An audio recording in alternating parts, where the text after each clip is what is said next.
చూపించలేదండి, but ఈ లైవ్కి వచ్చేసి రీస్టాక్ అయిందని చెప్పాను కదా. ఇది చాలా అంటే చాలా ఎలిగేట్ పీస్ మేడం, 695 రూపీస్ పడుతుంది. సో చూసారు కదా మేడం, 18 ఇంచెస్ వస్తుంది, చాలా అంటే చాలా ఎక్సలెంట్ పీస్.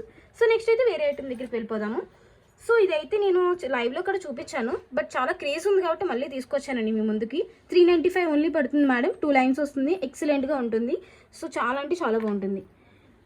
ఇది కూడా అంతే మేడం, చుట్టింపులు 695 రూపీస్ పడుతుంది, విత్ ఇయర్ రింగ్స్ వస్తుంది. సో చూసారు కదా మేడం, 18 ఇంచెస్. సో తర్వాత అయితే ఇయర్ రింగ్స్ దగ్గరికి వెళ్ళిపోదామండి. చూసారు కదా మేడం, ఇదైతే న్యూ అప్డేట్, రీస్టాక్ అయింది. ఎందుకంటే మన దగ్గర సోల్డ్ అవుట్ అయిపోయి పీస్ మళ్ళీ రీస్టాక్ అయిపోయింది, అంత క్రేజ్ ఉంది దీనికి. సో అందుకని మీకు చూపించాలని తీసుకొచ్చేసాను మేడం, ఎలాగో రీస్టాక్ అయిందని. 595 మేడం, మీరు చూసుకోవచ్చు కింద మొత్తము. సో గ్రీన్ బీడ్ వేస్తాము, సింపుల్గా ఉంటుంది, ఎలిగేట్ పీస్, చాలా అంటే చాలా క్లారిటీగా న్యాచురల్గా ఉంటుంది. సో నెక్స్ట్ అయితే వేరే ఐటమ్ దగ్గరికి వెళ్ళిపోదాం మేడం. ఇది చూసారు కదా మేడం, ఎంత ఎక్సలెంట్ పీస్, అసలు జస్ట్ కాస్ట్ ఎంత అనుకుంటున్నారు, లో ప్రైస్ మేడం, 190